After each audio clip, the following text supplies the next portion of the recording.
Hey, Chris, you want me to play drums? You want me to play? Because I'll play drums.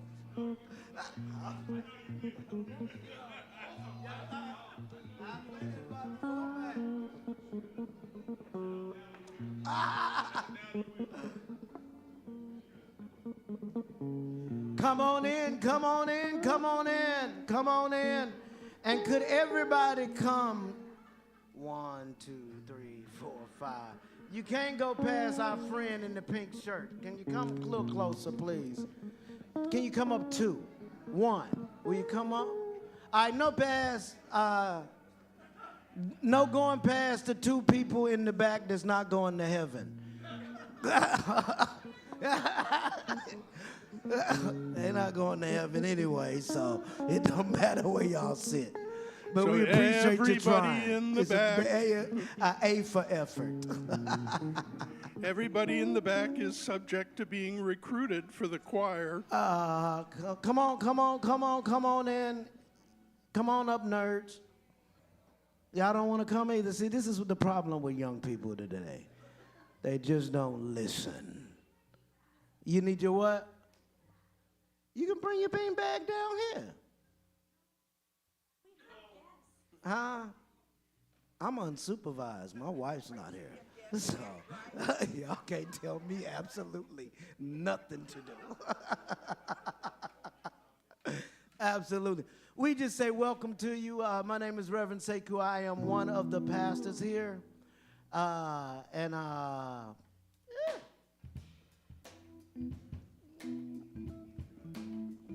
You got to love any church that they playing Bobby Womack.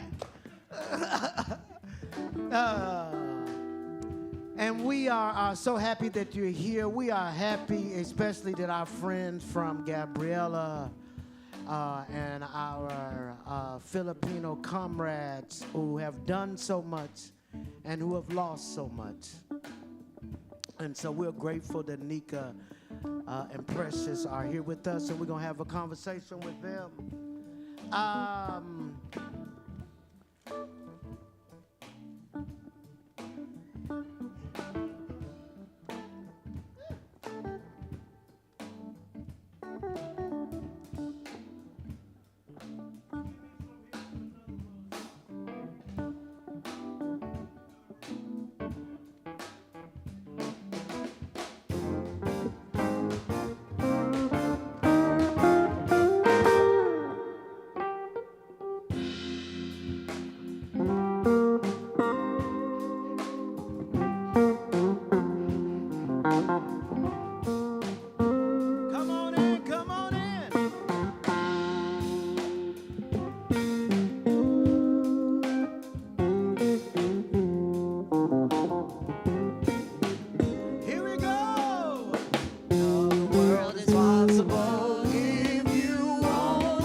I think things over, God has done marvelous things. Oh, God has done marvelous things.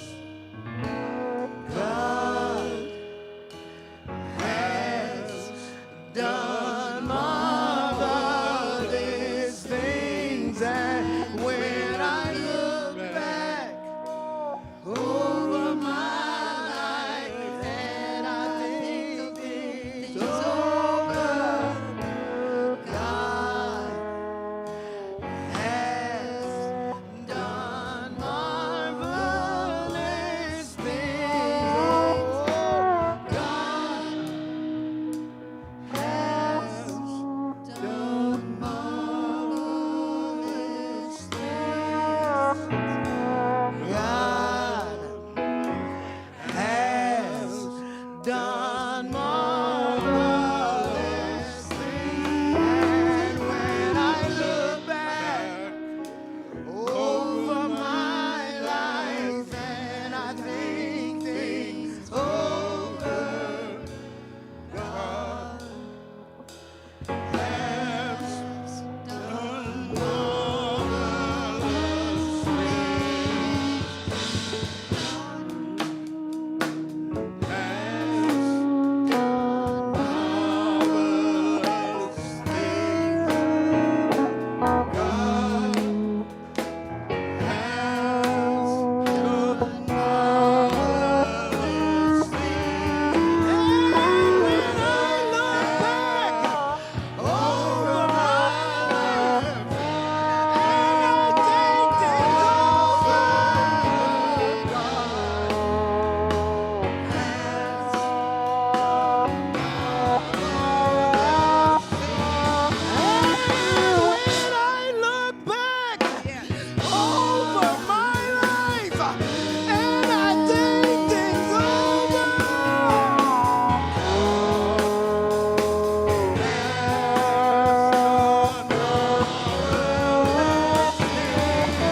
God has done marvelous.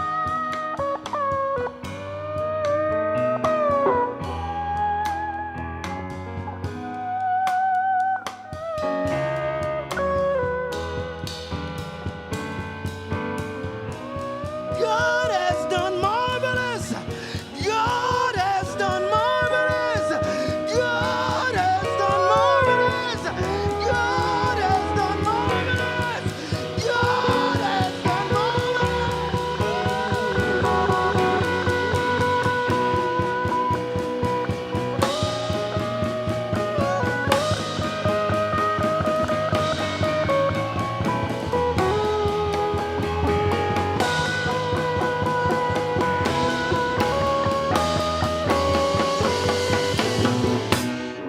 God has done marvelous things. God has done marvelous things, and when I look back over my life, and when I look back over my life,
Good morning, everybody. Welcome to Valley and Mountain. I'm Ashley. I use she, her pronouns. And I'm just here to say welcome into this space. You're free to just come as you are. So however that looks today, thanks for being here. Thanks for showing up. And if you, hello to all of our old friends, new friends, at-home friends. And I'm gonna go ahead and light a candle. If you are at home and you would like to also light a candle, now would be a great time. Welcome into this space. Thanks, everybody.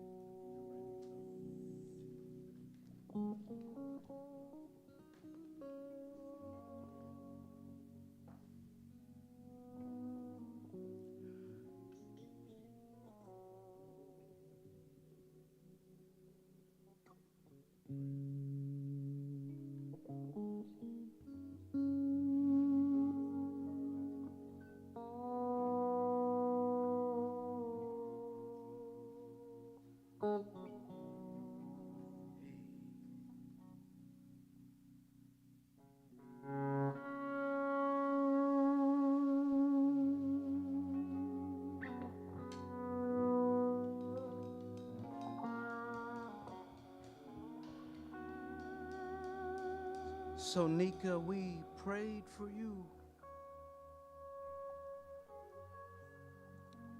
We prayed for the delegation that you led to the Philippines. We've prayed for your loss and our loss of Kai. So just looking at you sitting in this place makes me know God has done marvelous things. You all know this. No matter Where you are on life's journey, or where you are coming from, where you're coming from,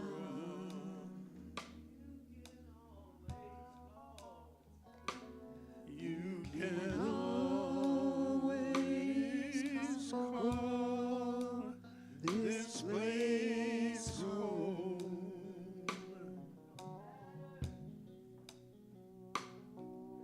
No matter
this place home.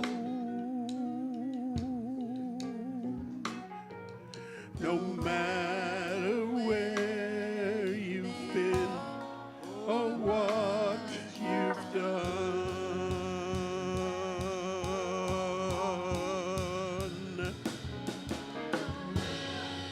Where you are on life's journey,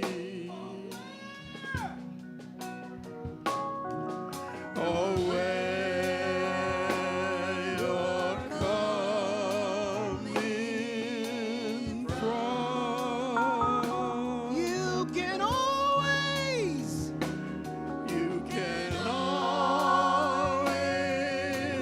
call this place home. You can always You can always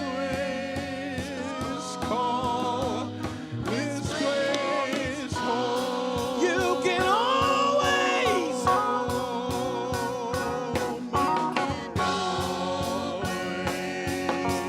call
this place home. No matter where you've been or what you've done. No matter where you've been or what you've done. No matter where you've been or what you've done. No matter where you've been or what you've done. No matter where you've been or what you've done.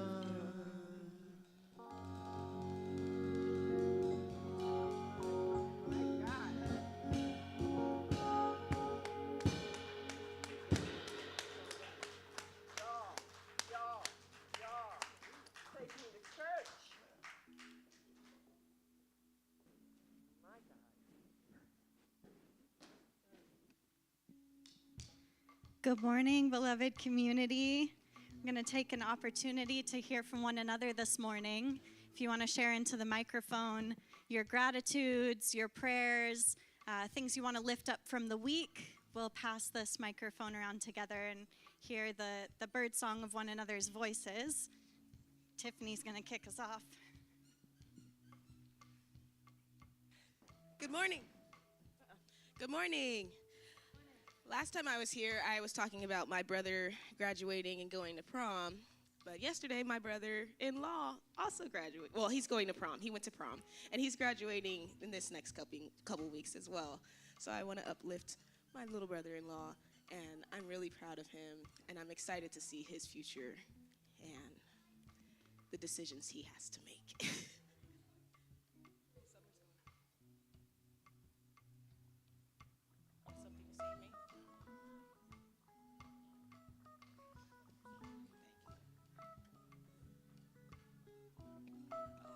gratitude. You do? Okay. Okay. I feel like this is just my forever one. I'm just so grateful to be home. Like, this is my home. Yeah. And it's like, you don't really know you're home until you feel it in every portion of your body. When it's like, from the bottom of your feet up to the crown of your head. And I'm like, when I come here, I'm like vibrating. Sometimes I feel like I'm floating, like I'm just among everything, my joy and my sorrow. And it's like here with me. And it's just like, it feels so good to just be home. So like, thank you, always. Yeah. You already know my gratitude. We were hanging out, and Charles taught me exactly how I'm supposed to order my ice cream. Yeah, write this down. Yeah, and it changed my life. So I was like, the people need to know, okay? Okay, so here's what they told me. I'm a cup of ice cream person, right? Like, I like a cone, but I don't order the cone. I just get one scoop in a cup, a kid's scoop preferably, and I'm usually a boring flavor person. You don't need to know all those details, because what matters... It does matter, actually, now that we know this. What matters is this beloved person taught me that what you're actually supposed to do is order the ice cream in a cup and get a cone on the side. A cone on the side. Did you know you could do that? Everybody knew. Look at their faces. They knew. You did know. Okay, so actually this has gone from... Just because you knew it was from me. I hadn't been at from the... you. Yeah. Yes. First is from Charles. Yeah. Secondly, all of you who nodded and said you knew, holding out on me all these years, turned my gratitude to a petition. Please, if you know good things about food, tell your youth pastor. What are you talking about? I'm talking about ice cream. Did you know you could get a cone on the side? I love ice cream. Me too. Gratitude for ice Dude, cream. what the? That just looked like an ice cream. That just looked like an ice cream that had bodyguards. I also like pizza. Okay, an add-on. And if you're a froyo person, you should do like graham cracker powder on top, because that adds a little bit of texture, a little bit of sweetness, and it just hits the spot. Always fudge? I do a little fudge, and I do a little brownie. There's a warm brownie with the fudge on top. Froyo. It's so good. Tell the people. You should try melted cheese. It's so good. Melted cheese on ice cream. No, it's actually not a. It's actually not a. Like it's an ice cream. It's an ice cream. It's not a topping. Okay. I'm gonna have to find that. Did you eat it every day? You will eat it every day. It's so good.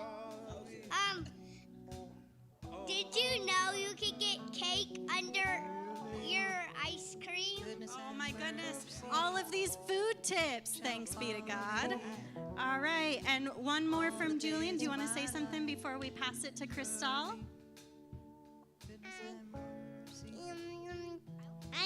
I like Power Rangers. Oh, yeah. Look at these gratitudes. Thank you all. I like Power Rangers. My dad got it. He said, give me the baddest one you have. And then it was not the baddest one you have. It was Mountain Dew. So good. He was like, give me the baddest one you had. He didn't want vanilla or anything. He just said, give me the baddest one you have. Oh, and that's how you got the cheese ice cream. No, and this is how you got Melton sauce. Actually, it's Melton sauce. Okay. All right, let's pass it to Miss Crystal on stage here. Thank you, Reverend Crystal. What you got for us? I want to salute myself, because they are expanding the high school in downtown Renton, which means a lot of homes that have been there are being demolished. But it's not just the homes, but the gardens.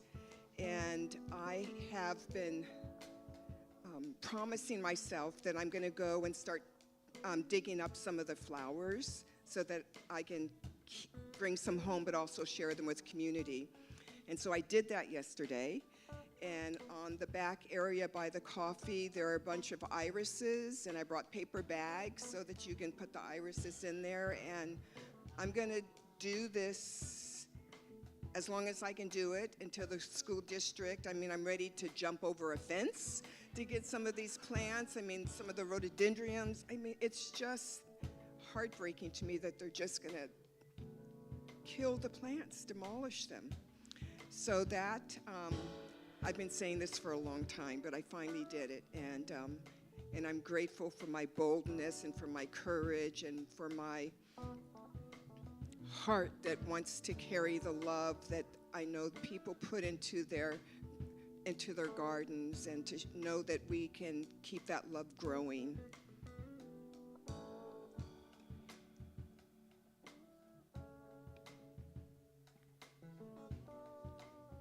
I am thankful as I watch these kids and beautiful people speak, and I'm thankful for Danny, who invited me here and is the best guitarist in the world. Amen. And for all of you for just being pure joy. So thank you for being here and having me here.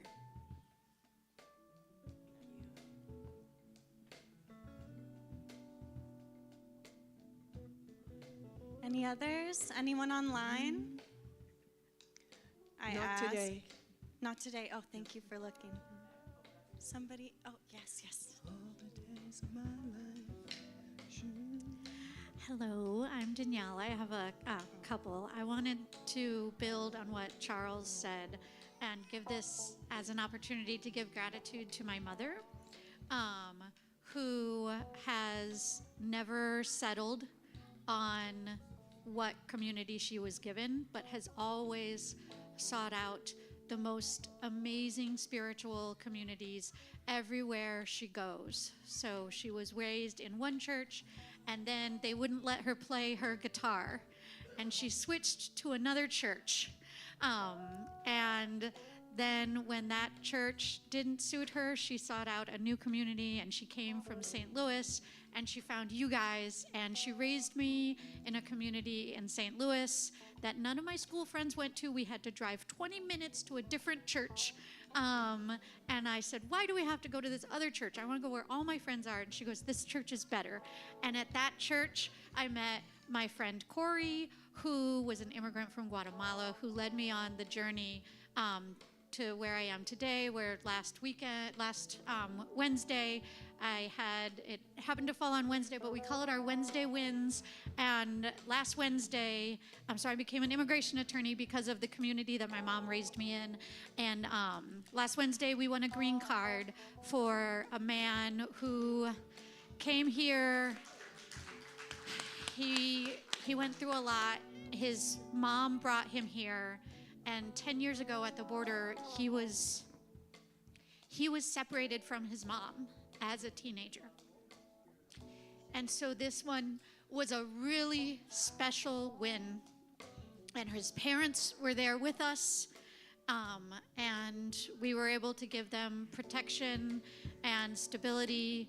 And, you know, I'm a Band-Aid, but I do what I can, and it felt really good. And so thank you, Mom, for raising me in a community that instilled that in me. And thank you, Mom, for finding Valley and Mountain so I can come here and continue with your grandchildren. So thanks, guys.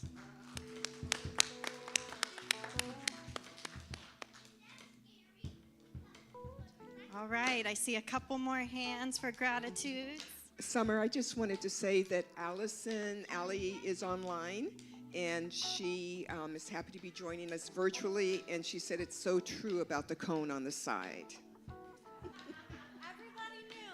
All right, Clementine, go ahead. Hi, my name's Clementine, and I just want to say I'm grateful for my grandma coming, and yeah. Thank you. I saw you also. I'm just grateful that I got to church. Thank you for being here. Do you want to turn too? What are you grateful for? I don't think so. Going to church? I'm glad you're here too. Okay, I'm going to bring this to the next person. Good to see you all.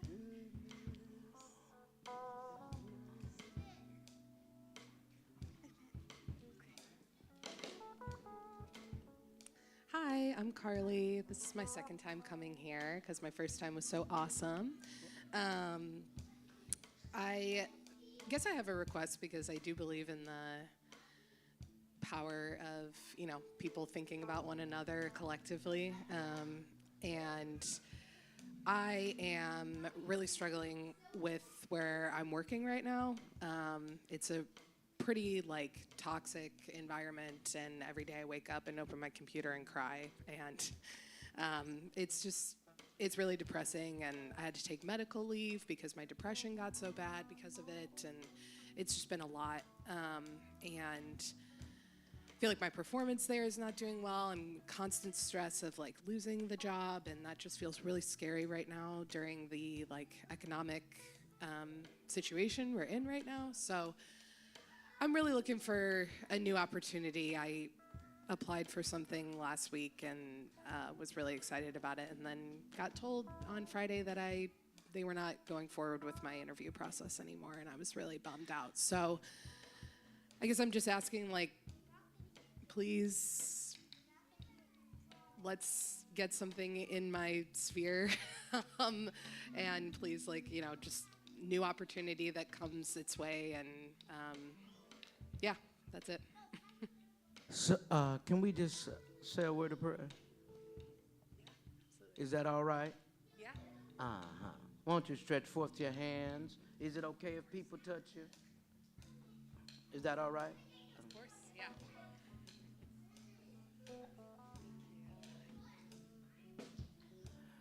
Our most gracious and everlasting God, we have all worked jobs that suck with people that suck.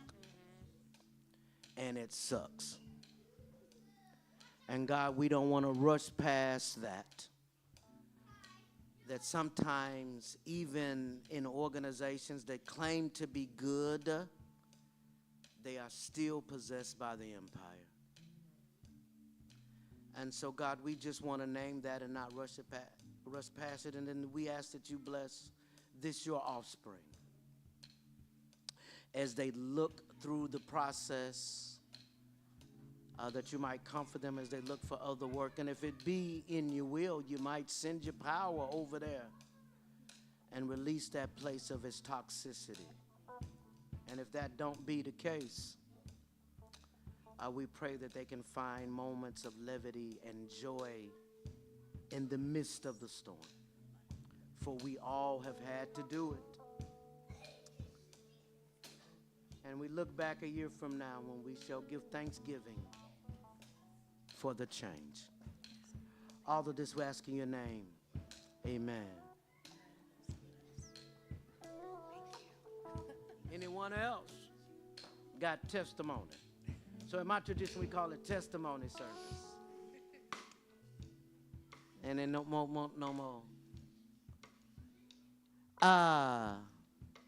Listen.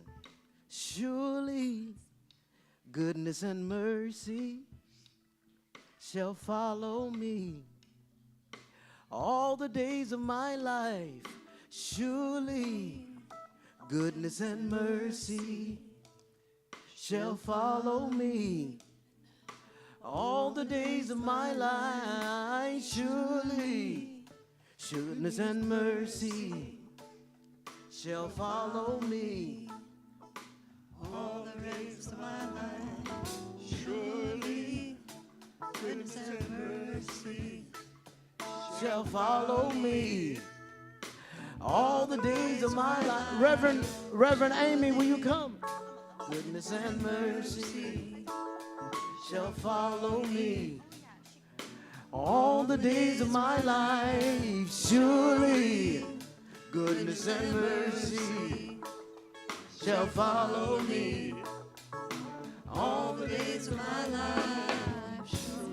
So, many of you have heard Reverend Amy talk about the plight of their son, and they've been open about that, so I ain't telling their business.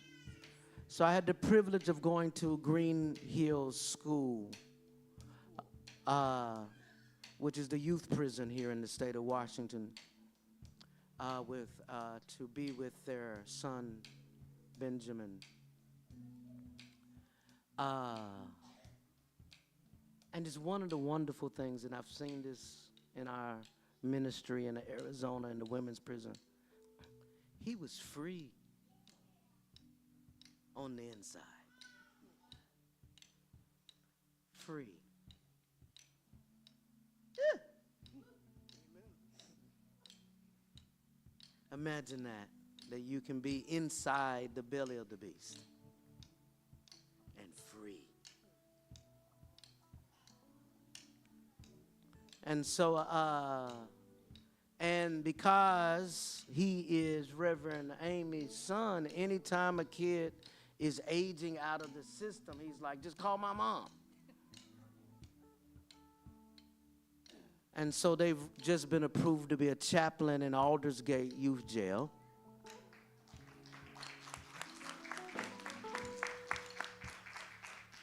And without any pay or anything, they've been doing this work, showing up at hearings. And I'm still an old Pentecostal. And I believe when we do good things, that the ancient ones lean over heaven's balcony and say blessings upon us. So let's say, surely goodness and mercy shall follow me all the days of my life. Surely goodness and mercy shall follow me all the days of my life. Surely goodness and mercy shall follow me all the days of my life. Surely goodness and mercy shall follow me all the days of my life. Surely goodness and mercy shall follow me all the days of my life. Surely goodness and mercy shall follow me all the days of my life. Surely goodness and mercy shall follow me all the days of my life. Surely goodness and mercy shall follow me all the days of my life. Surely goodness and mercy shall follow me all the days of my life. Surely goodness and mercy shall follow me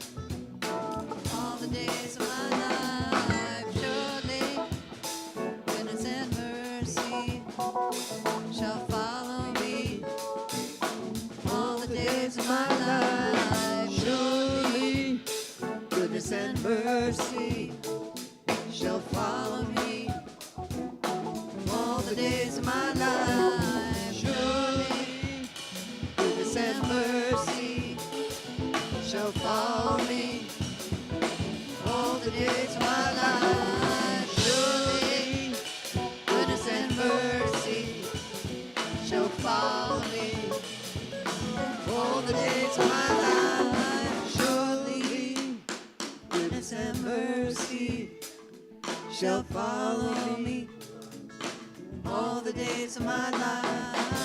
Surely goodness and mercy shall follow you all the days of my life. Surely goodness and mercy shall follow you all the days of my life. Surely goodness and mercy shall follow you all the days of your life. Surely goodness and mercy shall follow me all the days of your life. Surely goodness and mercy shall follow you all the days of your life. Surely goodness and mercy shall follow you all the days of your life. Surely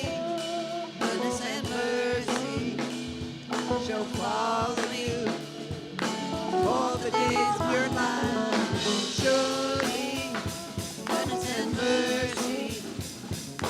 follow me all the days of my life. Surely goodness and mercy shall follow me all the days of my life. Surely goodness and mercy shall follow me all the days of my life. Surely goodness and mercy shall follow me all the days of my life. Surely goodness and mercy shall follow me all the days of your life. Surely goodness and mercy shall follow me all the days of your life. Surely goodness and mercy shall follow me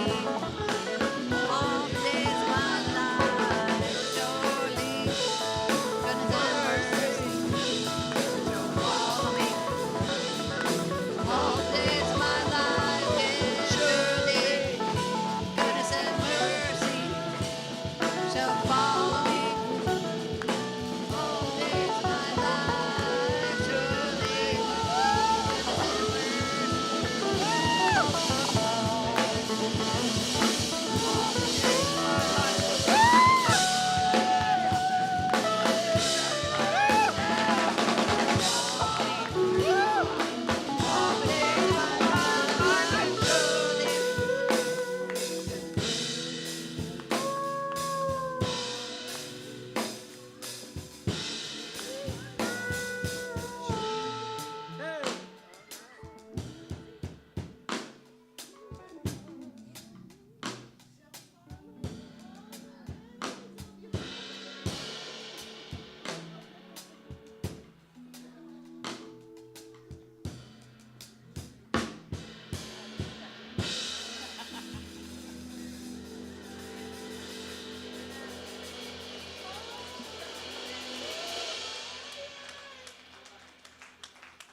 Peace, shalom, shalom.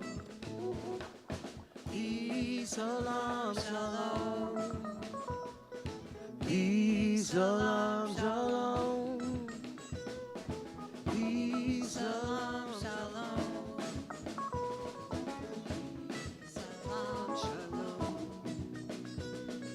Peace, salam, shalom. Peace, salam, shalom. Peace, salam, shalom. Peace, salam, shalom. Peace, salam, shalom. Peace, salam, shalom. Peace, salam, shalom. Peace, salam, shalom. Peace, salam, shalom. Do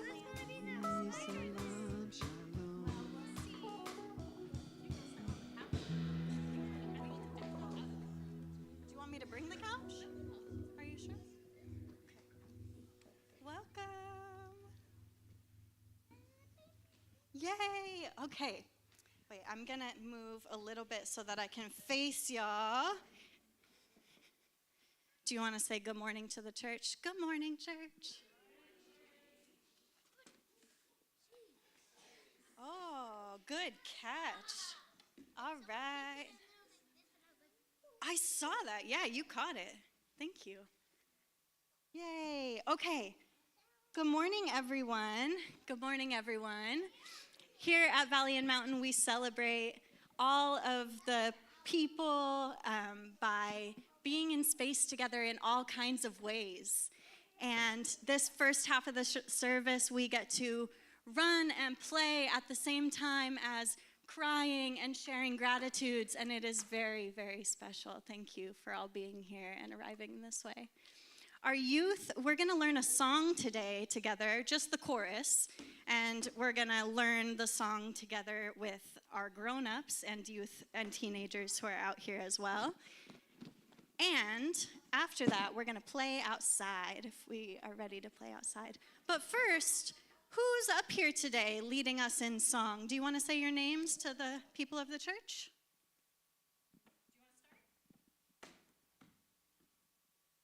I don't know how old I am. Yeah, who knows? The crow could be any age, huh? Any age, an ancient crow. But who are you? I don't know. Just kidding, I'm Ethan. Oh, thank you. And who are you? 어디서는 도초, 그때는 거들을 도초. What's your name?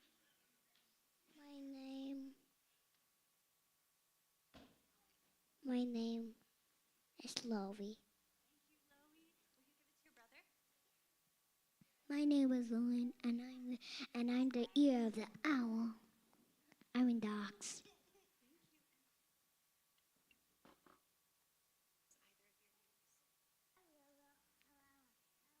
My name is Doyle. Thank you. Hi, my name is Clementine.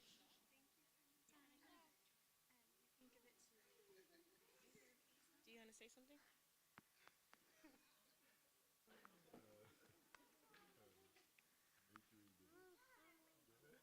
She's trying to blow raspberries on it. This is Mayumi. I forgot the prompt. She's 9 months. She's really excited to see all these kids. She doesn't usually see this many children. She's ready to move. Oh, now you're talking. You talking? No, not anymore. Yeah. Exactly. Say your name and You help me. Okay, your turn. My name is Kenna. Okay, me, and then this is. Jory. How old are you, Jory? 4. And who's this right here? Amlin. Yeah. Do you remember how old she is? 9. Yeah. Your turn. Anything? 10 months. That's not for you. oh, but maybe a puppet. We need somebody to be this giant spider. Is this a terrifying offering? We'll just see. Okay, are we ready to learn a song? All right, we're gonna learn a song and then we'll go play outside. All right, and wait, Quiet Coyote. Quiet Coyote.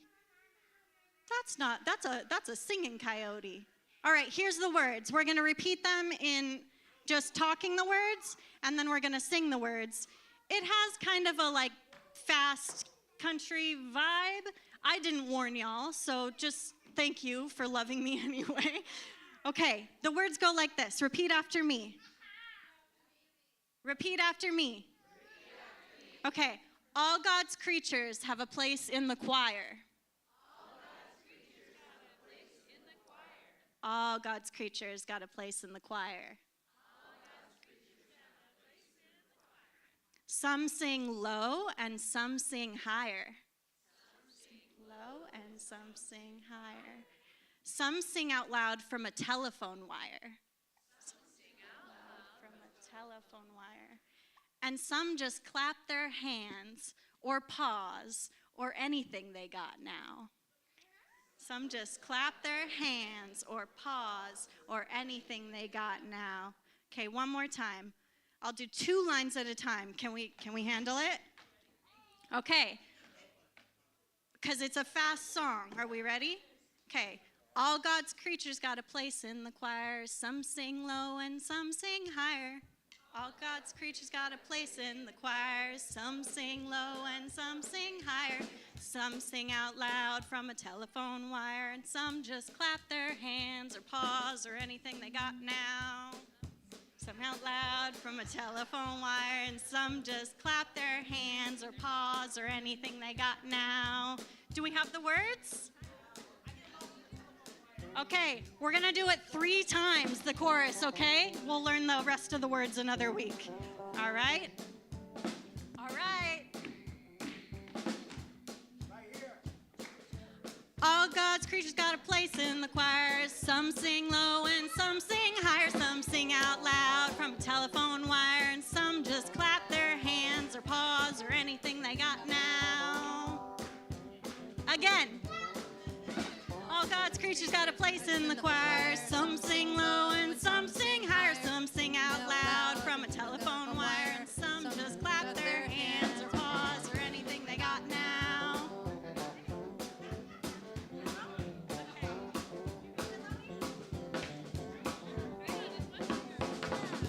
God's creatures got a place in the choir. Some sing low, some sing higher.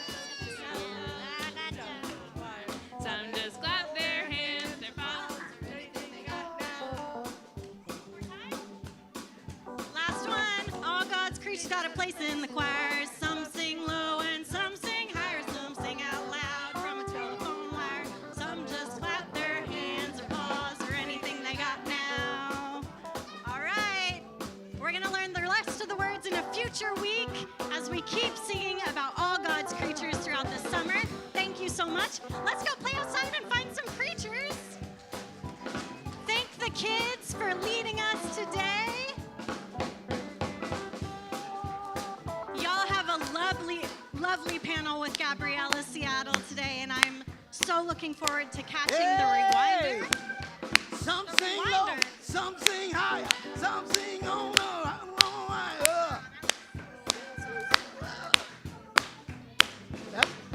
Some God's creatures got a place in the choir. Some sing low and some sing higher. Some sing out loud from a telephone wire.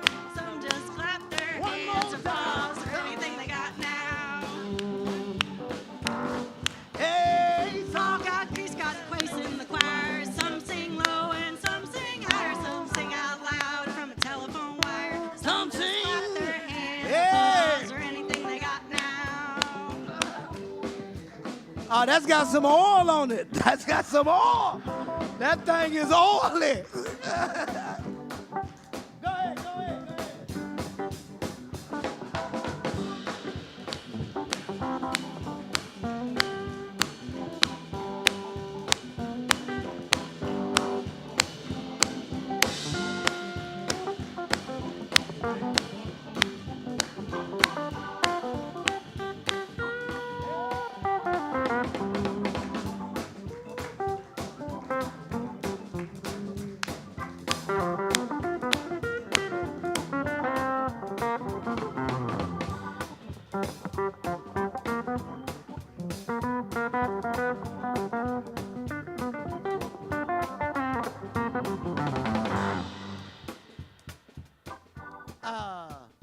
Nikki, y'all come on up here.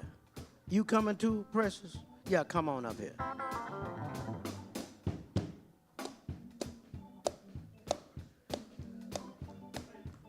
So I used to go to these old country churches in the backwoods, and the floors would creak. And you could feel the whole rhythm of the church. And they stomped their feet. And if the church was old enough, they'd have a washboard in it. You ever seen somebody, those things, they pull out them washboards? And of course, there was some tambourines. And only the churches that had a little money, they could afford a B3 Hammond organ. And the organ, you could hear in the box, in that Leslie, you could hear that swoosh sound. And it was a sensory, multi-sensory experience, because they'd be downstairs in the basement. And them old country mothers would be cooking, frying catfish. And something in the Midwest and in the South, spaghetti, it's a side. So it'd be catfishing, spaghetti with a little sweetness in the sauce. Oh, and them old country folks would have church.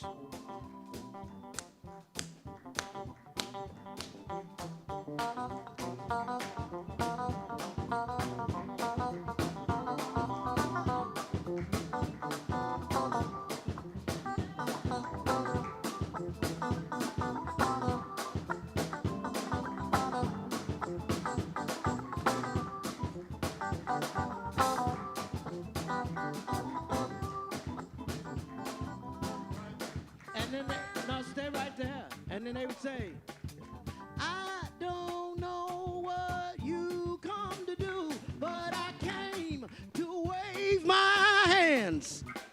And I don't know what you come to do, but I came to stomp my feet. And I don't know what you come to do, but I came to raise my voice. And I don't know what you come to do, but I came to get free. Help me say it. I don't know what you come to do, but I came to wave my hands. And I don't know what you come to do, but I came to stomp my feet. And I don't know what you come to do, but I came to raise my voice. And I don't know what you come to do, but I came to be free. Help me say it. I don't know what you come to do, but I came. And I don't know what you come to do, but I came to stomp my feet. And I don't know what you come to do, but I came to raise my voice. And I don't know what you come to do, but I came to get free.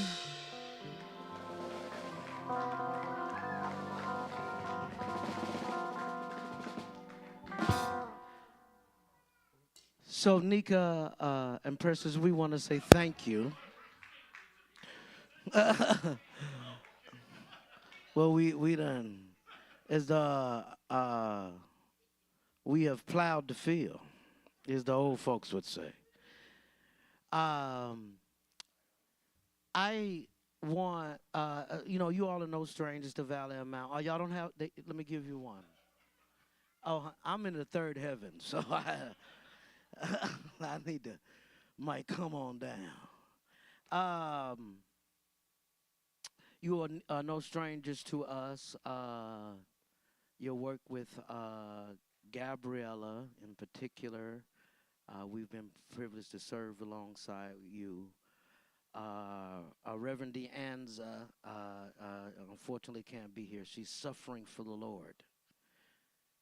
At the Brandy Carlisle concert in the Gorge. And I told her, I said, there's a lot of lesbians going to be there. So letting you know. That's who she. Stating the obvious. But you all, Dr. DeAnza went with you to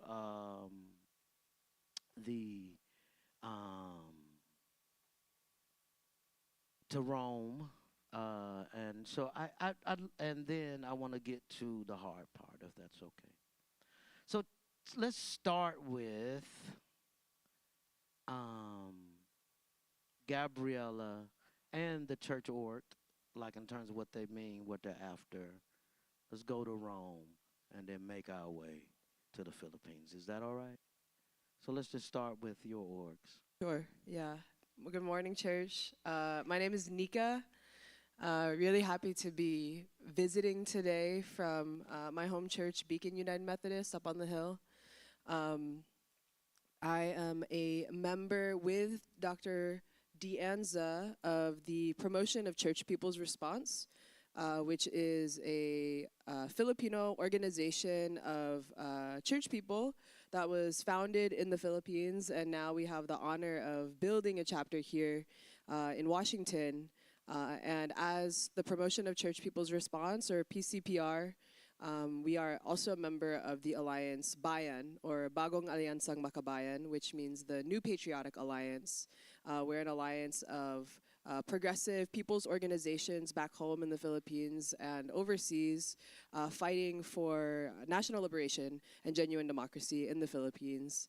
And I'll pass it to Presh to also introduce the women's organization. Good morning, everyone. Yes, my name is Precious, or Presh. I'm with Gabriella, which is also part of Bayan, and we are the Women's Alliance, the women's organization that's anti-imperialist, that's fighting for national democracy and liberation of our Filipino people, with an emphasis on really liberating our Filipino women and children, LGBTQ folks who also experience oppression, militarization, violence, but we're all fighting for true democracy and true liberation for our people, and for our people to also be able to go back home to the Philippines, as many of us, our parents, our families migrated here, and also unlearning that oftentimes it's not out of choice, but it's out of survival, or because we are pushed from the Philippines because there were no jobs, no livelihood. So understanding that history, but also the history of resistance, of what it means to really speak out and fight for our rights and for our people.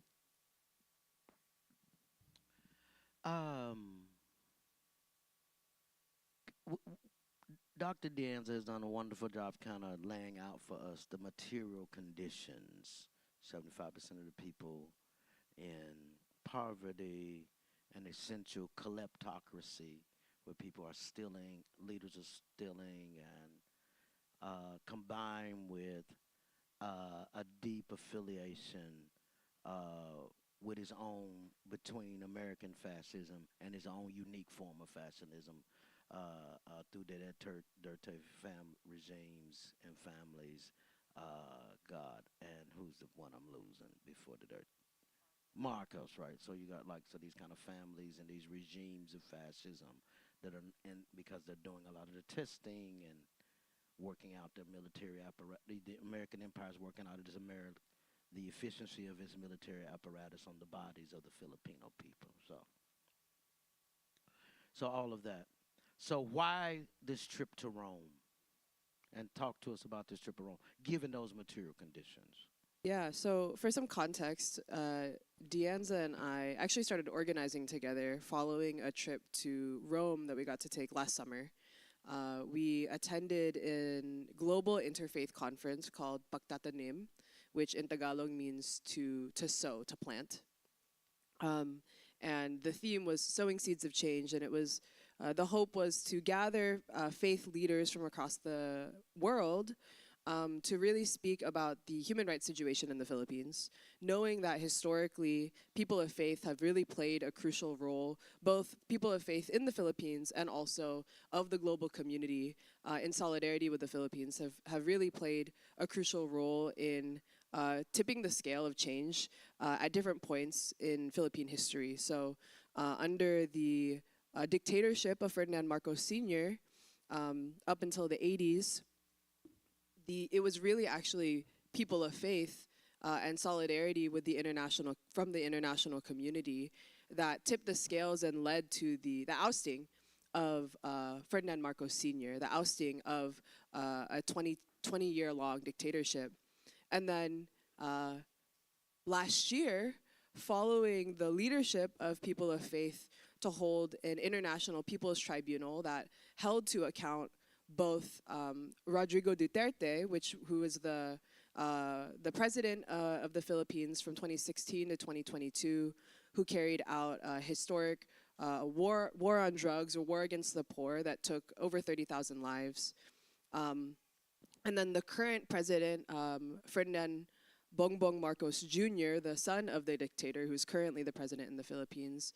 And in 2024, we held an International People's Tribunal to hold them accountable for their violations of human rights and international humanitarian law. And faith people really took a big role in that. And so in 2025, when we gathered in Rome, it was really bringing together faith leaders from across the world to take up our historic role in fighting for change and showing the moral issue, right, behind the economic exploitation and political repression that's taking place in the Philippines. And so from Rome, those of us who attended then decided to just continue organizing together. And that's how we came to found the Promotion of Church People's Response here locally, was we sat out with our coffee every morning and started asking ourselves, like, if faith people in the Philippines have taken up such a big role throughout our history of resistance, then what is our role as overseas Filipinos to also fight for that change, to also make waves in any way that we can?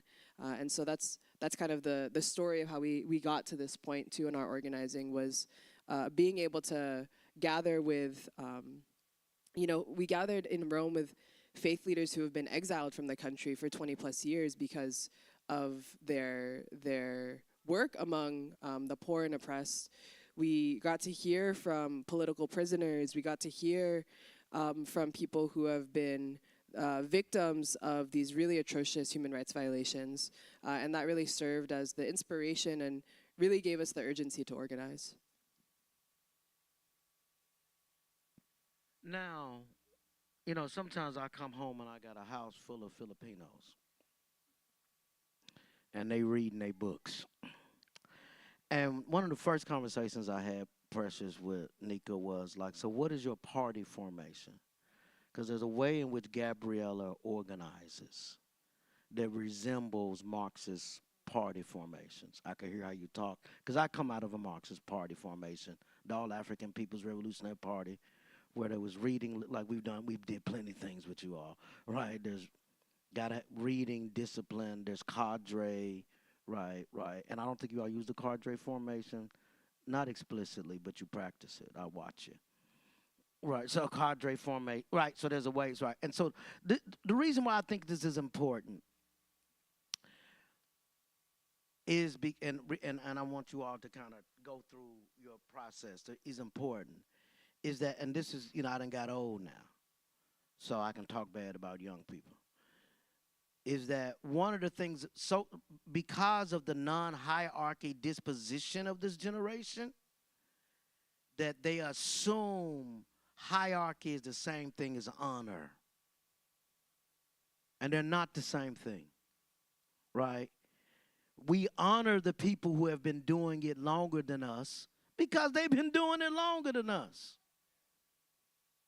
And there's some ways in which they do it that can help us do our thing better.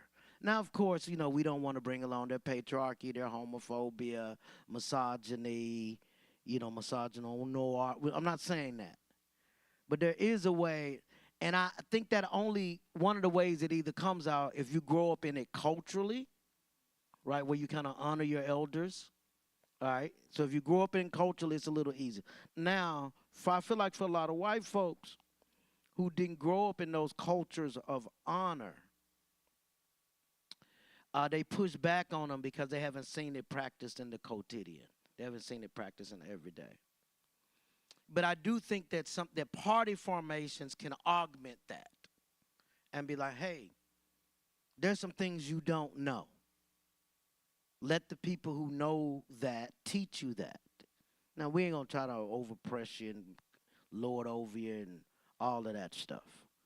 But there is something about, I think is important. And when we look at what's happening in the global South, like how are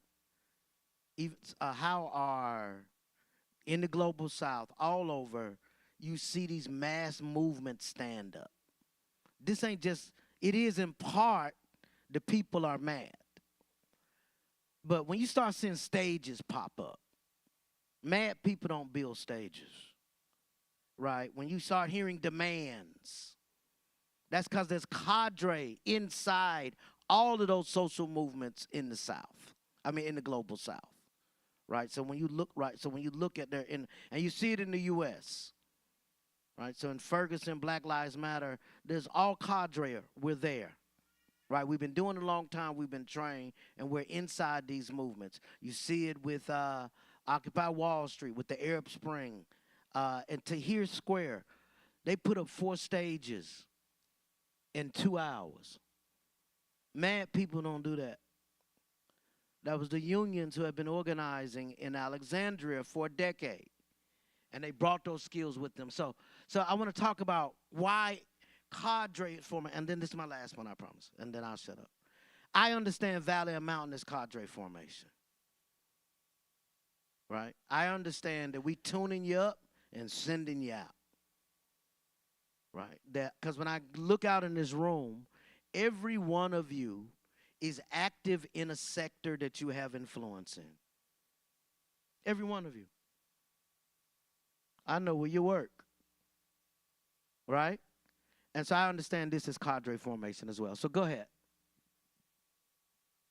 Yeah, I mean, so I think to give context, right, to the Philippine struggle, there is a civil war that's taking place in the Philippines. And has for many decades, over 50 years, in which there are revolutionary forces in the Philippines, specifically in the countryside, who are waging revolution to bring about a new system in the Philippines that is seeks to overtake the current existing system that's driven by corruption, by greed, by the dynasties that are currently in power. I think the distinction to make in terms of our organizing, right, as Bayan, as Gabriela, as Promotion of Church People's Response, is we, are part of the mass movement of change. So different from the revolutionary forces that are waging the armed revolution in the countryside, but really taking up the economic and political demands of the people for things like a living wage in the Philippines, right? Which we understand is not necessarily going to bring about the fundamental change in society, but will fundamentally change the lives of everyday people who currently can't eat. And so in our work as Bayan, we are really seeking to bring about those legal reforms while also promoting, as you were talking about, promoting the genuine change of the society, because Bayan really seeks our goal really is to accomplish a genuine democracy, and we see that happening through a socialist perspective in the Philippines. And so while we are distinct from the revolutionary forces in the country, we really understand the conditions, the need to take up different forms of struggle to create change. And for Bayan, that looks like a lot of our political mass campaigns and demands. Back home, a lot of that is the economic campaigns, like I said, for a national living wage, or the economic campaigns of farmers to achieve a genuine land reform. Or, overseas for us over the past year, fighting for the economic needs and demands of migrants who are facing detention and exploitation and suffering at the hands of the system of forced migration, as Precious was talking about. And so that's, our approach as a movement, right, is to understand the role of these different forms of struggle, and for us as Bayan to take up our own place in that, yeah. And I would just add, maybe with the women's perspective of Gabriela, that, culturally, women, there is a stereotype of Filipino women being docile, subservient, quiet, and I think, well, maybe not your wife. I ain't never met a Filipino like that, ever. But maybe not, but in the sense of being able to really speak out against injustice, or just, like that there is, I grew up Catholic, and there's definitely that sentiment of being Catholic, of not, speaking out against, speaking up or speaking to, we can't have, women priests, things like that. And at the same time, the role of women is to also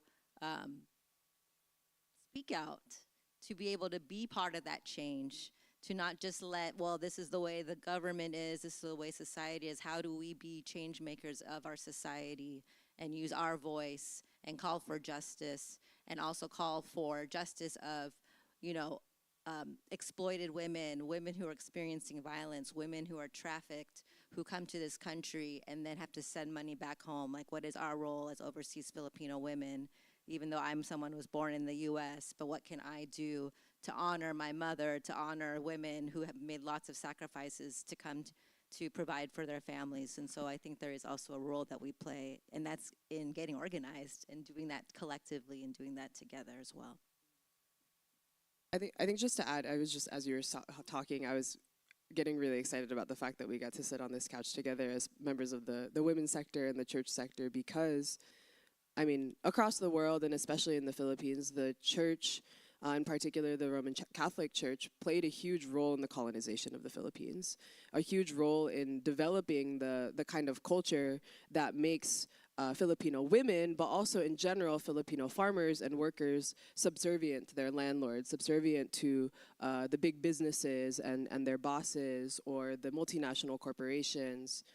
And so I think it is, I'm grateful, and it feels special that we get to speak here together, because as progressive church people, and I'm sure everyone here at Valley and Mountain, this is y'all's mission too, is to really subvert the historically very oppressive role that the church has played, especially in the colonization of the global South, in countries like the Philippines, and actually share the truth of Jesus' ministry. That Jesus wasn't here to turn whatever denomination into the largest colonizing denomination in the world. Jesus came to eat with those who are hungry and to sit with those who are suffering. And so the church sector in the Philippines has also played a big role historically in shifting culture away from the culture of colonialism that has historically been present, and promoting a genuinely pro-people culture. So one, I'm ordaining you in 2027, so we've been fighting about this. I'm a bishop, so I got ordaining power. So that's one. Two, I want to come back to the cadre formation, because I think it's important for people to understand. Like, so why do y'all have a study? Like, does anybody can't just walk up and say, I'm Gabriella? They're going to have to read. So why is that important? Yeah. I mean, I think to clarify too, we are not a party formation, and we are not a cadre organization. But that does exist in the Philippines. There is a Communist Party in the Philippines that also leads in the revolutionary armed revolution in the Philippines. But Bayan and the place of Gabriella and PCPR is distinct from that, because we are taking up the campaigns and demands, the legal campaigns and demands mostly in the cities and the urban areas especially. But I mean, I think what we do take from, though, is the analysis of the Philippines that was developed by originally Jose Maria Sison, a Philippine revolutionary and founder of the Communist Party of the Philippines, who really identified what are the basic problems that exist in Philippine society. And in our view, the Philippines is still a colonial country, even if it's on paper, independent. We're actually right now approaching the fake Philippine Independence Day, in which the U.S. granted independence to the Philippines, which what we know is that a country cannot be granted independence by any external body. And so, our understanding right now is that the Philippines remains de facto a colony of the U.S. And then alongside that, the exploitation in the Philippines is still actually feudal, right? Like there is still landlords and peasant farmers, landlords who own the land and peasant farmers who don't work for a wage, but actually work harvesting, and then the landlord takes the vast majority of their harvest, so much so that these peasant farmers don't have food to eat. And so this analysis, right, of Philippine society comes from the analysis of the revolutionary movement in the Philippines. And then we take that up in our organizations and our political organizations through these different campaigns that I was describing. And so that's kind of our approach, particularly as Bayan. And on the point of study, why is study important? I think we got to know what we're fighting for. Like, as you were describing, Rev, there's a lot of people in this world who are mad. All of us are angry. All of us are outraged at the crisis of the current situation. But in order to unite our whole people, or unite people across the world to what national liberation looks like in the Philippines, we have to know what it is that we're fighting for. And so we study so that we can understand what are these basic problems that the Filipino people are experiencing, but also what are the solutions to that. And so to us, that is like a genuine land reform, that we actually do need to give land to the tillers, and that there are policies that can make that possible. What that looks like is genuine national industrialization in the Philippines, because right now, the way the Philippine economy works is we produce all of the raw materials for the world, and then we ship them all out so that they can be exploited by other people in other countries.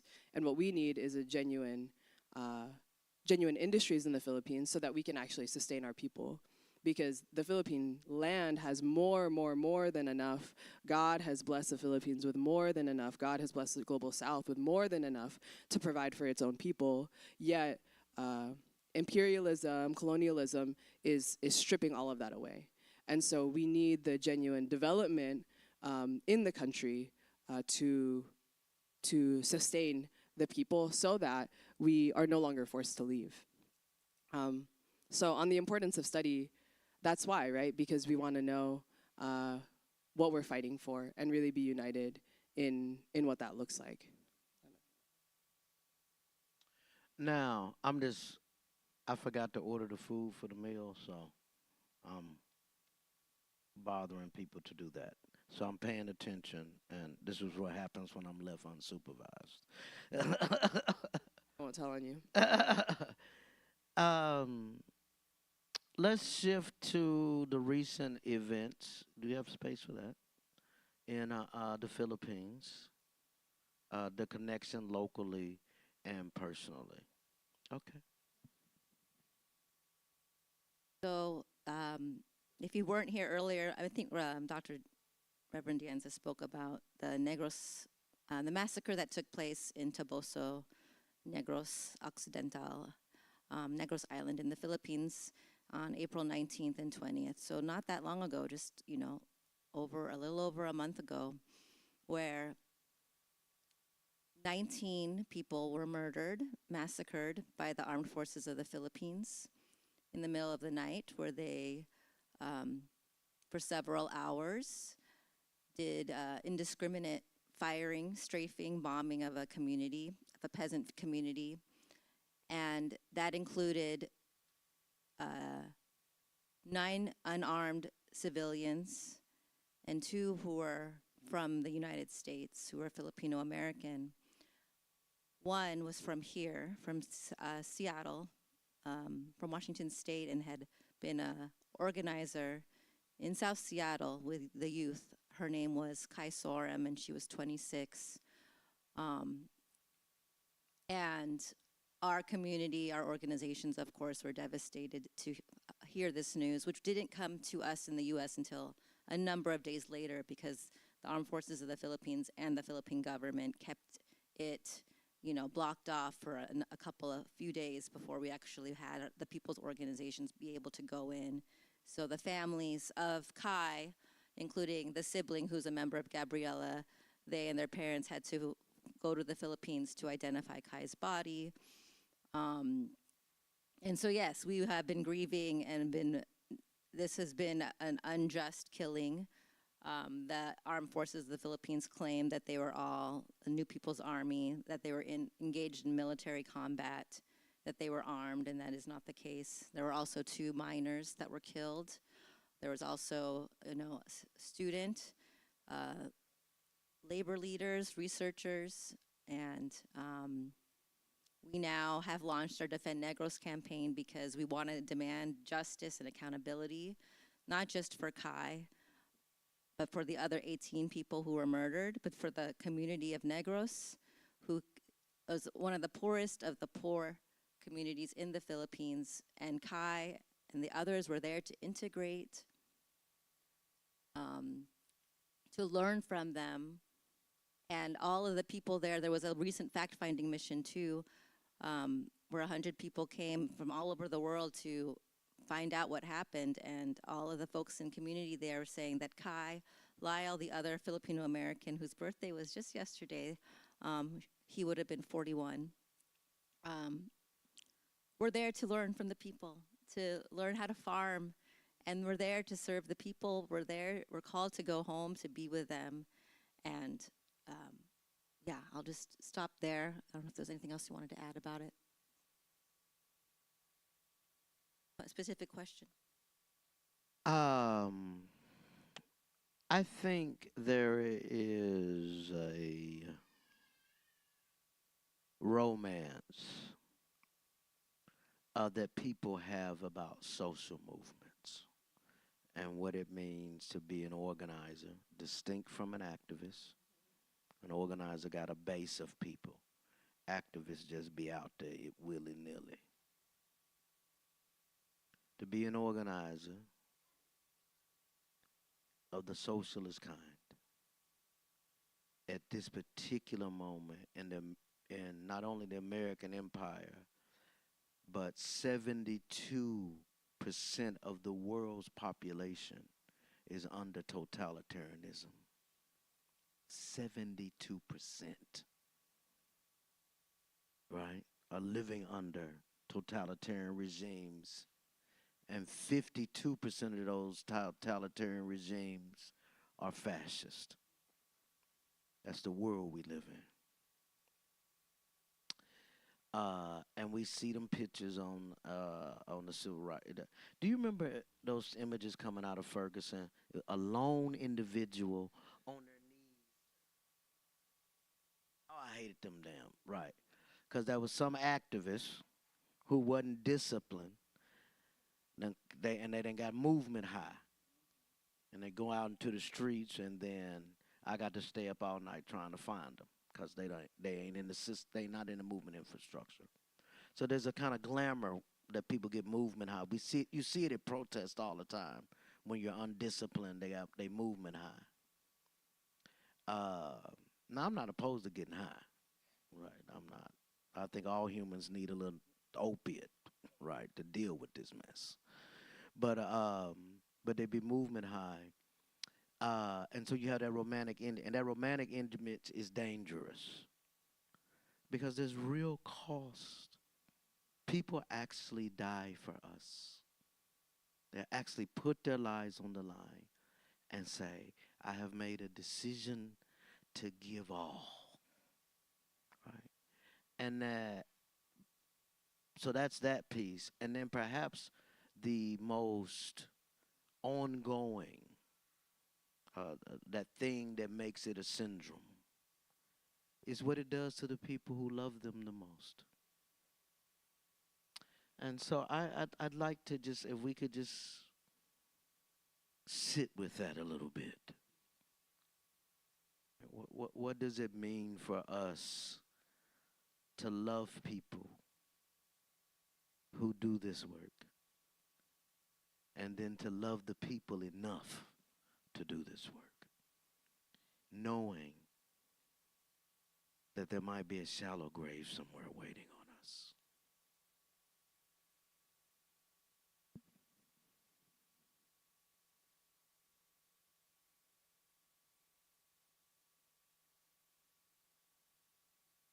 As many folks in the community here know, Dianza and I had the opportunity to go to the Philippines on an immersion program shortly after Kai and Lyle were killed, shortly after the massacre in Negros. And so I think one of the biggest takeaways that I had from that trip was, because there's all this, you know, we're like waging this campaign, we're trying to retrieve the remains of our loved ones, we're trying to hold the responsible forces accountable, and in the midst of that, we went home. At a time in which what the Philippine government and the armed forces of the Philippines are saying is, why would you ever go home as a Filipino American? Why would you ever want to return to your home country? But our view is it is our right to return home. That it is not a crime to return home. That it can't be assumed that we are ill-intended when we choose to go home. Because how can you go home and see the suffering of farmers? How can you go home and see that children do not have enough food to eat? How can you go home and see tens of thousands of people leaving every day because there are no jobs? And we are the criminals because we choose to go home and serve the people? And so, you know, this is Dianza's first time home, and I'm not gonna tell her story for her, but it was just really, really important and significant for us to have the opportunity to return home at a time in which people are saying, or the Philippine government and the armed forces of the Philippines are telling us that that we should never do that. That we should forget about our people back home, and that we should forget about the suffering once we land here. But being there, you know, seeing the vastness of the land, seeing the joy of the people, seeing the glimpses of a culture no longer tethered to U.S. imperialism and colonialism, something just clicks into place, and you're like, of course it's worthwhile. Of course these people and this land are worth fighting for.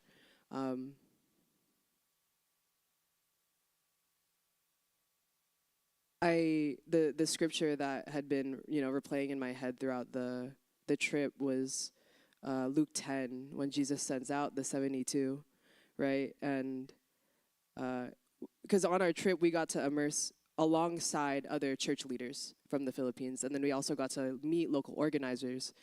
And these are people who take nothing but the clothes on their back, and they go door to door just like the 72 did as Jesus guided them, going house to house and saying, peace be with you.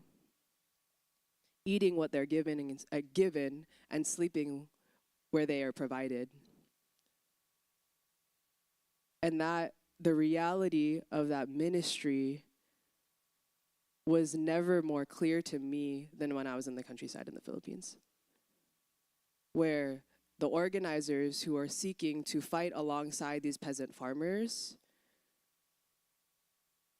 come with a backpack, and that's it, you know?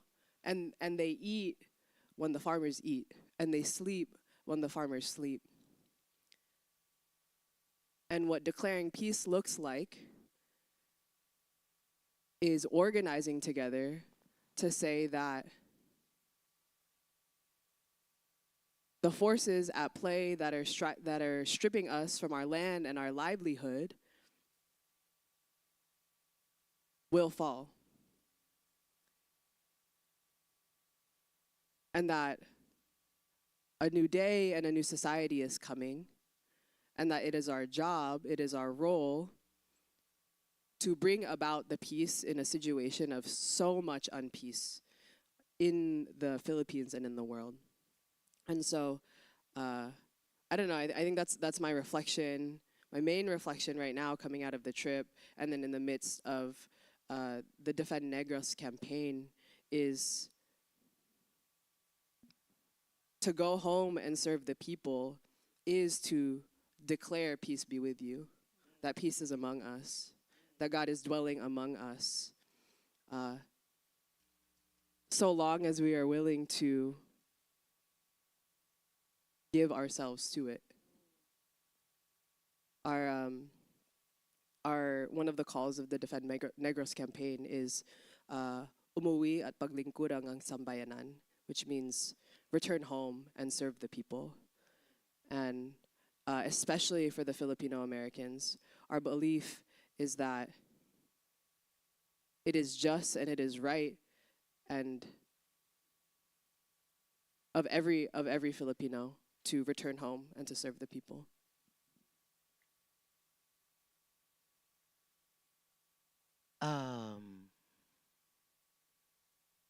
One of the tools of empire is to make us believe that we are alone.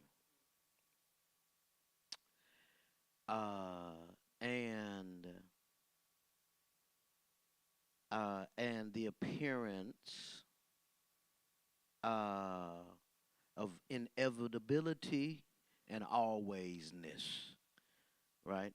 Either going to be this way or it's always been this way. And that demobilizes you, right? Because you're like, what's the use, right? And so one of the things that, for me, the tradition that I come out of, and Pentecostalism at its best, our anthem is this song, yes, yes, yes, yes, yes.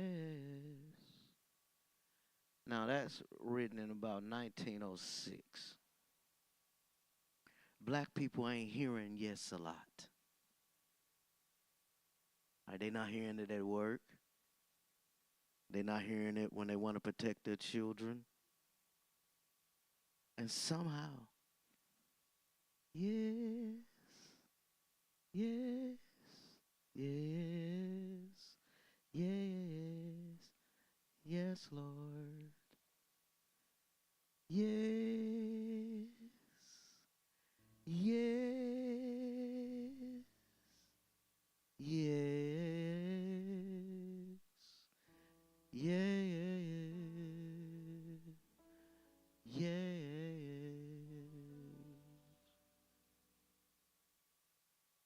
In the Philippines, we say yes. Can we come pray over them? Yes.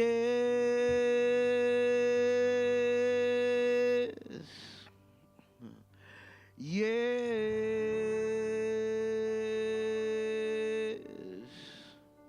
Yes.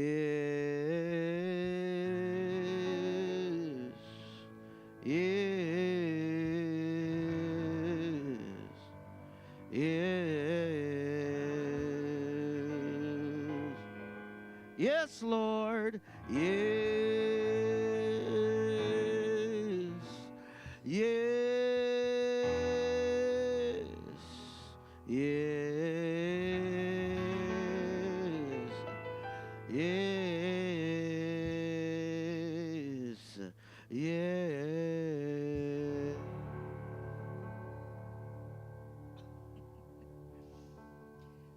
Holy One, you who connects us not only in this moment, but across time and space. You connect us in this moment and this time across oceans to those gathered in the Philippines right now, needing to hear yes. And so it echoes, carried across the wind. Your Spirit reminding us that there is an eternal, hopeful yes, an affirmation of love, an affirmation of consistency, of grace, of push, of push, of push towards the birth of love over and over and over again. The waves crashing against the shore, over time, changing the shape of the beach, push and the pull of sand. To know that even as we may each be a grain of sand, that we matter and that we are part of the eternal creation's cry of yes. Bless these who return on the wind and the shore. Bless those who are waiting for them. Bless all of us to know that we are a part of this great love. Yes and amen.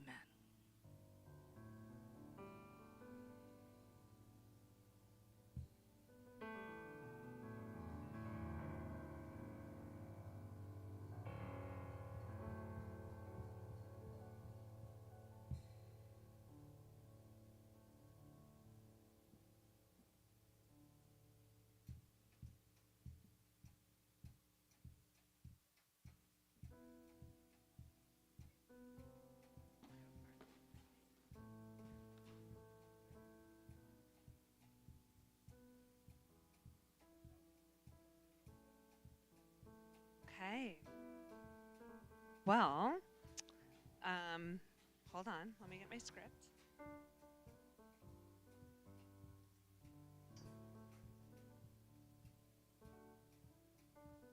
I mean, I have it memorized, obviously, but. Oh, okay. Hello again. As we say each week, Valley and Mountain is a community of co-creators. It's not just a group of spectators or consumers. We pool our resources, and together we can do so much more than we could do apart. At this time, you can make an offering, or you can even make your pledge right now. If you'd like to make a gift to the offering basket, you can come and contribute up here. You can give online. You can text to give, which is in your digital bulletin, the details for that. And if this has begun to feel like a spiritual home for you and you'd like to become a pledging member or household, you can make an ongoing or weekly or monthly gift. The link is in your paper or digital bulletin, and you can text to give. If you would like to redistribute resources through our community mutual aid fund, you can offer or request resources, and that info is also in your bulletin. And if today's your first time, your gift of presence is enough. So let's pause for a moment while we make a gift. And if you would like, remember that we can place the gift in the baskets when you come to the front for communion.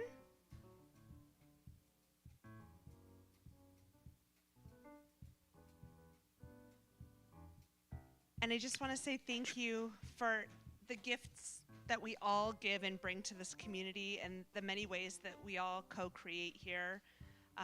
Please join me in this offering prayer, which you will find in your bulletin.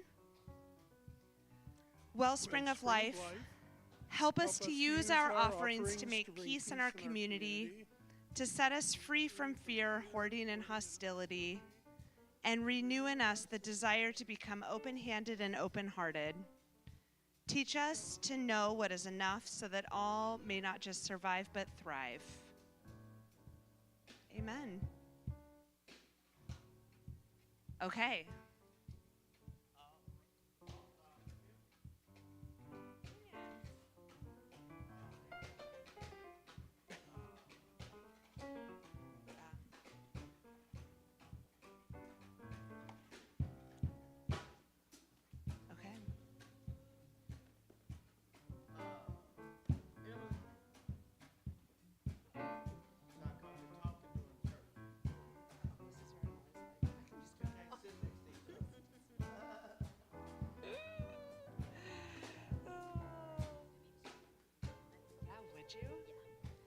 Long ago, Jesus arrived outside Jerusalem, The occupied people of the land went outside to greet him, and together they defied the emperor through the art of revolutionary street theater. Jesus went to the temple, turned the tables, and welcomed in people who were sick and disabled and had been excluded from entering. They came to the center, their voices were heard, and it was a holy place. The night before he was executed as an enemy of the state, Jesus gathered his friends to sing, pray, and share a meal that would build their courage for the journey ahead. He broke bread and poured the cup and said, "Do this in remembrance of me." Join me as we pray over these elements. Gracious God, pour out your Holy Spirit onto us and these gifts, that through this cup and bread we may know we are beloved without condition. Transform us, make us one body with you and with one another.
Come where the table is spread and all are welcome. Come.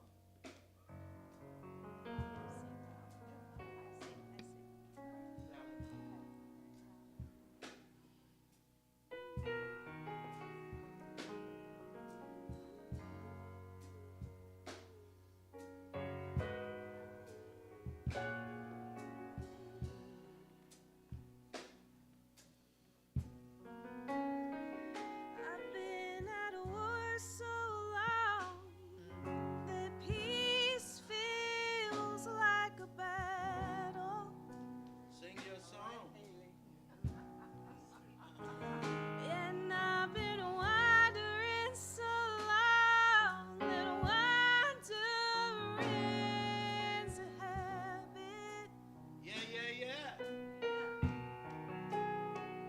But I long for a place to call home, where they know my name and miss me when I'm You better sing your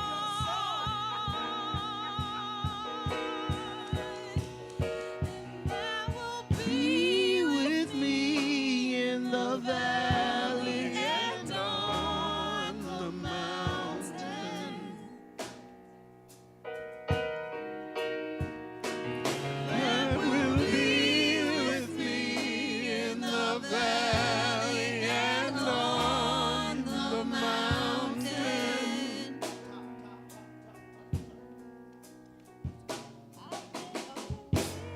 That's the first verse? Oh, we're doing it again. Sorry. Been at war so long that peace feels like a battle. Yeah, yeah, yeah, yeah. And I've been wandering so long that wandering's a habit.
I think it's time for us to get on out of here.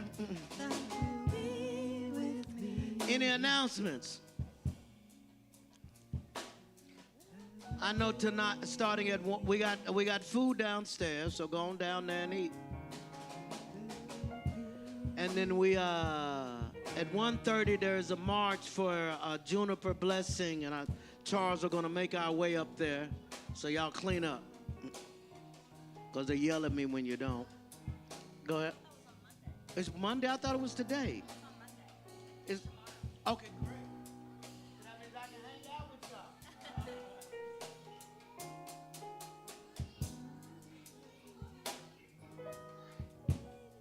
For one more hour, there's Drag Bingo at UMC, University UMC by Green Lake. If you want to ditch us and go to Drag Bingo, we will understand. They also have food. It's a beautiful church, but we're going to continue church downstairs. There's also a Wesley Club gathering that is another drag brunch coming up the week after next. The date and the time for that are on our Instagram or in our newsletter, or I can look it up for you after church. What else is going on? Scripture study on Saturday at 8:30. 8. And so you can get that on a normal Zoom link. Any community announcements? All right, I just want to say this here. That as you go out this week, may you look over your life and see that God has done marvelous things because you are still here. You are still here. So many things could have taken you out of here, but you're still here. And so I want you to know that.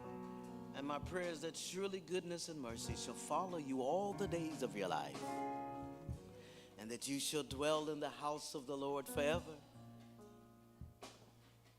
May the Lord watch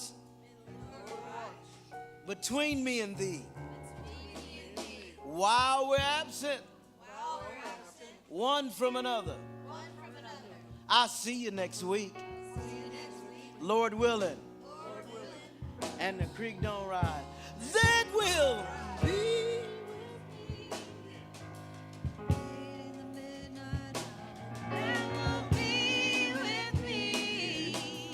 Late in the midnight hour, there will be with me. Can you help us? Can a few of you just start grabbing things and bringing them back to the closet? Late in the midnight hour, that will be with me.